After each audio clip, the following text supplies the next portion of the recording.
clear cut shot. Didn't fall no nothing. Looked at him. I'm gonna kill you. They grabbed me. Don't grab me. Let me go. Tell me this.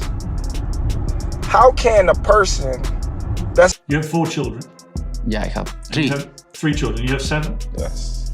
10 kids. 7? Yeah. Oh my god. Yeah. He hasn't stopped. Yeah. Have you stopped now? Is that enough? What? You can have more kids? Or? I don't know. Really? If God bless me with another one, then so be it. After previously ridiculing Terence Crawford's resume on the GOATS podcast, Canelo Alvarez moved on to Crawford's wife and insulted both of them for being careless about her weight. They had the second episode of their interview with Piers Morgan, and while he spoke, Canelo didn't only insult her weight, he also went ahead and called her ugly. But, you know, Terence Crawford, he's not really doing that well sexually. He should be doing better than that. I don't want to sound shallow, but you know, look at that. He can do better than that. He might love her, they might be childhood sweethearts and all that, but there's no excuse for her to not keep herself in shape. He's the top 2 or 3 pound for pound best boxers in the world. It wasn't the first time a boxer would be throwing shades at his wife, and like he did on the previous occasions, Crawford fired back at Canelo and stood up to hit Canelo for making such comments. He was immediately held back by the security, but his mouth kept running with curses and insults at Canelo. "You keep my family out of your mouth, fool! You freaking idiot! You keep them out of your mouth!" Just keep my name out your mouth. Keep doing what you're doing. I wish you nothing but the best. But listen, if you gotta go there, then... Crawford was so uncontrollable that they couldn't bring him to his seat anymore, and he had to be taken away from Canelo, as the interview was made to end quickly.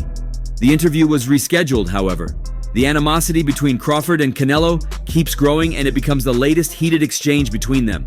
Fans were quick to jump on the comments. "I love what this fight is beginning to look like," a fan said. Another added, "An angry Crawford against an angry Canelo. It's the real fatal fury." A third commented, "I also don't like that Canelo brought up Crawford's wife, but if this heats up the fight, why not?" That shit. Like, dude, we don't even gotta fight in the ring. You socked me off guard and couldn't even drop me. If we was to fight right now on the streets, I'll break your neck. And that's on my kids. And you know it, I know it, and the whole world know it. And I'm not talking about no fighting in the ring. If me and you was to fight outside, I will break your... The last person remarked, "It's so disappointing from Canelo. That's childish and unsportsmanlike. I hope Crawford messes him up." Also recently, Gervonta Davis insulted Crawford's wife and threw shades at her for her looks, and Crawford fired back at him.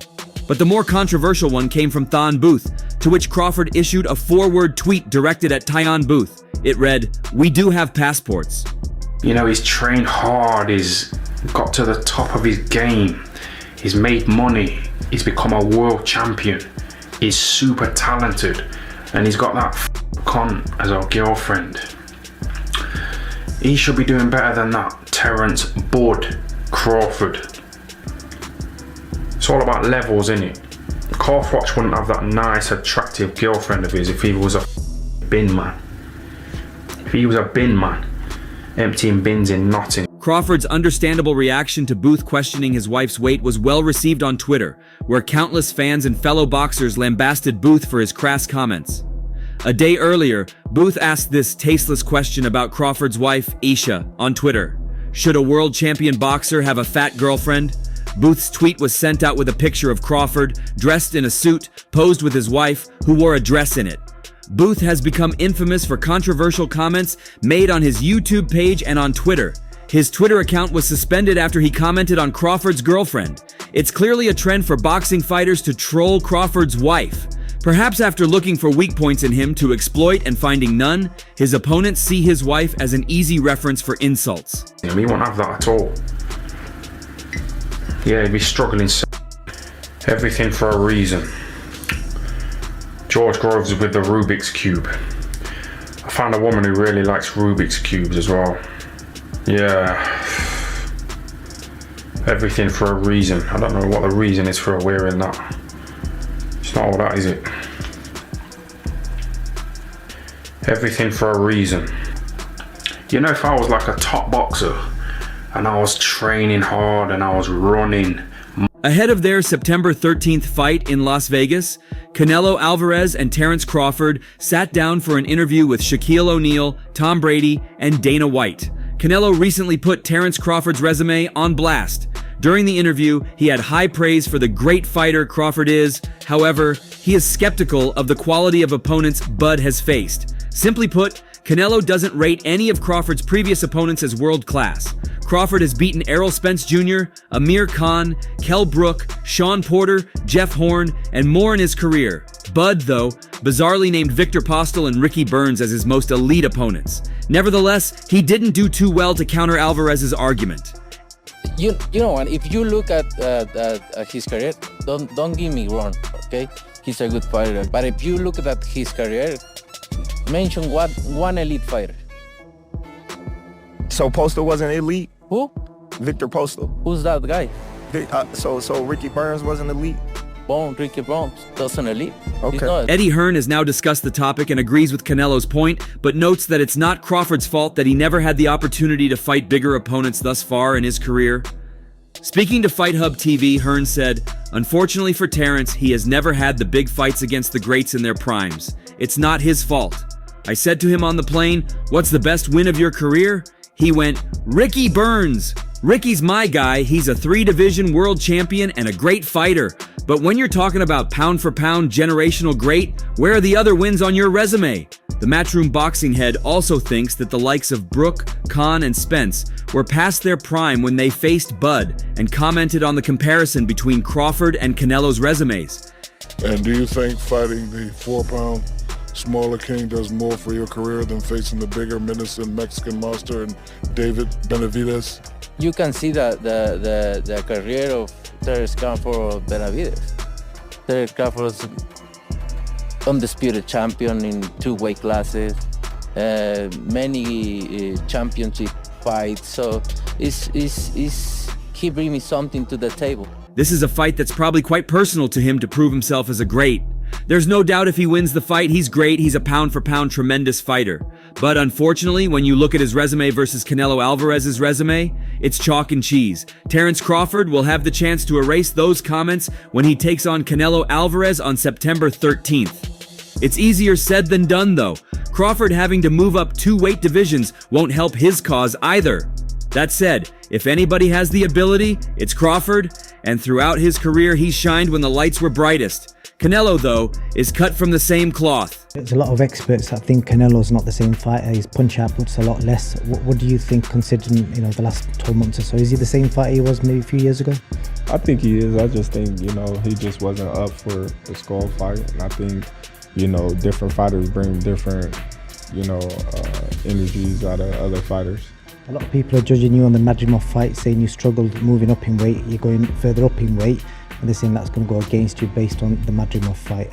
How do you kind of reply to that? While sitting on the GOATS podcast with Ring Magazine, 7-time Super Bowl champion Tom Brady spoke with the fighters about preparation and how both men train for such a bout.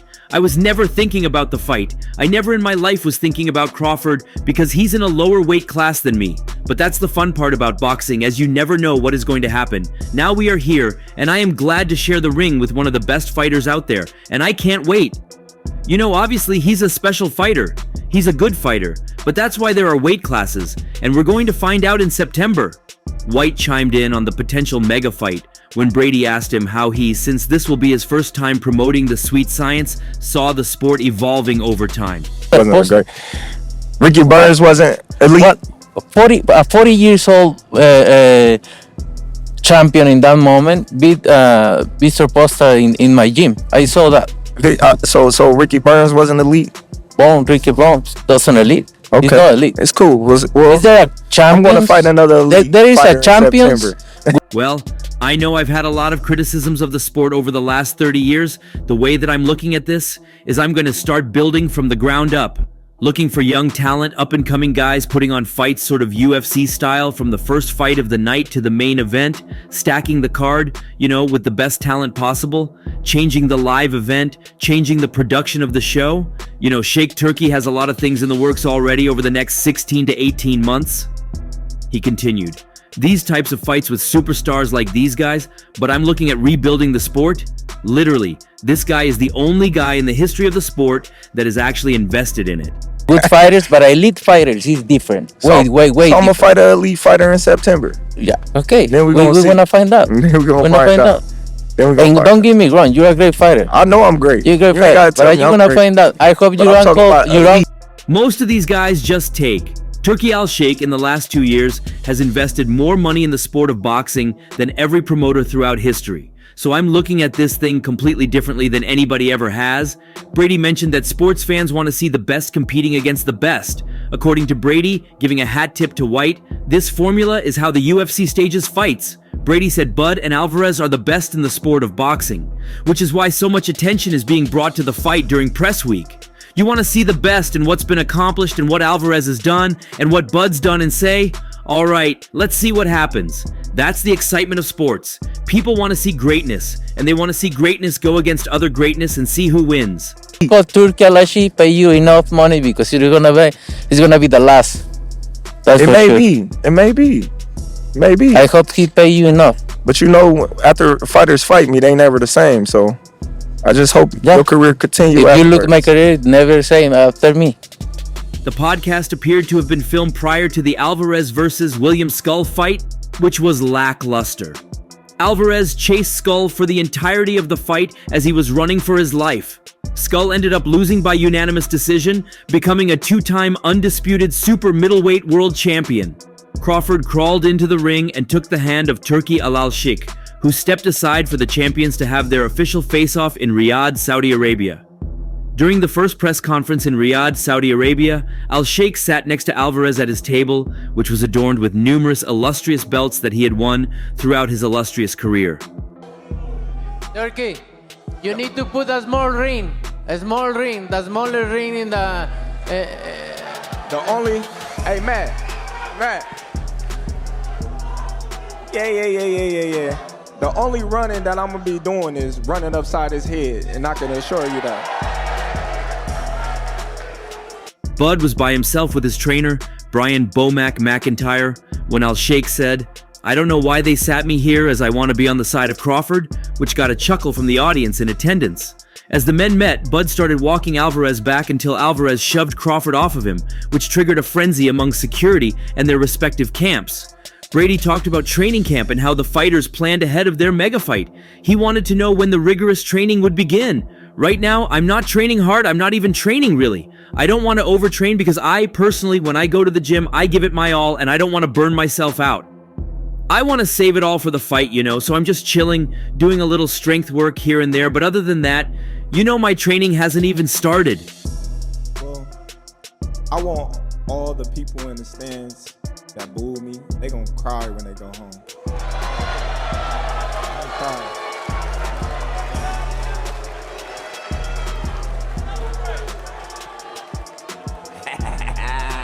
Go ahead. Alvarez was gearing up for Skull at the time of the interview, so he was already in fight mode. Training for 6 months as I have a fight in May, and then after that I'm gonna maybe rest for a week and then start training again for September. I'm focused on what I'm doing right now. Obviously I'm focused 100% on May because I need to take care of that fight first until the September fight, and then I need to take care of that fight. I'm training and focusing on my path. With the fight being labeled as potentially the greatest in boxing history, Brady, who is widely considered the greatest quarterback of all time, described what being a GOAT really means. I think when you think about that, there's an aura to different people that when they perform what they're doing, whether it's boxing or basketball or football, or when you step to the table, then everyone's worried, and whenever you've got the ball in your hands or whenever you've got the big moment happening, they all know what's going to happen too. Could you kill me with your bare hands? Okay. I'll choke you Look out. how quick you both said yes. That's true. Wow, you both went yeah. like you want to now. You want me to lie you? Wow. No. Both of you, like bang, bang, yeah, right now. For sure. You could, right? Definitely. You could kill me with just... Easy. Really? Yeah. How would you kill me out of interest? Just one punch. Really? Yeah. Because, let me tell you why. Because you don't used to getting hit. And I think when you think about certain people, you go, yep, that's the person I want in that. And everyone to think at this level is you're talking about small margins of who's a little bit better here or there, but there's certain groups of people that stand above everybody else. The third and final press conference is scheduled for Friday, June 30th, 2025 in Las Vegas, which just so happens to be where the former Michigan Wolverines quarterback owns shares of the Raiders. I've been a fan of boxing for a long time and a big fan of Dana, a big fan of Shaq, and obviously Canelo and Bud, what they've done in their career. And I think from someone who's been involved in big events, there's nothing better than having the best meet the best. And then when you see these two guys, how they performed over the course of their entire career, and it's always about what the next challenge is. Here, so You've no idea about my fight record. oh, well, I don't know, but I grew up with two brothers. Trust me. How old are you? Huh? How old are you? I'm 60. You going to sleep. He said I'm 60. You going to No, sleep. mate, I've sparred with Manny Pacquiao. Yeah, spar. There's a video. We talk about bare knuckles, you're going to sleep. Really? Yeah. you know, Look at the relish you both say that. You know, they don't look back and think this is what I accomplished in the past. They're thinking of what is ahead, and that to me is what's most exciting about this event. And it's going to be in Raiders Stadium, the greatest stadium in the United States. We're going to see two of the greatest fighters in boxing history go at it. What more could you ask than that? Crawford marched across the stage and attempted to force Canelo to give ground, prompting a firm push from the Mexican star that led to a brief altercation between entourages for both fighters and security staff in New York. The American had adopted a more aggressive approach in the press conference, insisting that he was hunting Canelo in their undisputed super middleweight world title fight on September 13th. He's not gonna beat me. Don't worry about it. He's not gonna beat me. Don't worry about it. I think this fight is gonna be in the books of the history of boxing for sure. That's for sure. For sure, them belts coming with me. They coming home with me. I'm telling you right now. You can see it, but I'm taking it's gonna be difficult. You take it to your I'm taking them. It ain't nothing. I'm just gonna keep it real, said Crawford. I'm hunting him, that's it. I'm hunting everything that he's got, and I'm going to take it come September 13th. Crawford, who is a 4-weight world champion, has vowed to inflict a crushing loss on his hugely popular opponent. I want all the people in the stands that boo me, they are going to cry when they go home. Canelo, who has also conquered 4 weight classes, was forced to go the distance in his last fight, an uneventful points win over the elusive William Skull in May, and has requested a smaller ring for the Crawford clash. You need to put a smaller ring, he said, but Crawford responded quickly by saying, the only running that I'll be doing is running upside his head, and I can assure you that, facts, and he's got a big head too. Hey, you're gonna be able to do it by the come fight And night. I know Turkey is in your corner, I promise you. but look, it's gonna be very difficult. He's gonna be so mad that day. Believe me. I see you. I see you. You see I'm different. I see you too. You see I'm different than all the other ones. No, I see you. No, you don't look different. You're nothing different. I'm different. Nothing different. I'm different. We'll see. You gonna see. We'll you know see. it. We'll see. We gonna son. see. Crawford is stepping up 2 weight divisions to face Canelo after defeating Israel Madrimov by unanimous decision at super welterweight last August. And that's all for now. For the very best updates on news, moments, events, and actions in the world of boxing, stay connected with us by subscribing to our YouTube channel, and don't forget to turn on notifications to get notified when we drop quality contents like this. Until next time, peace out.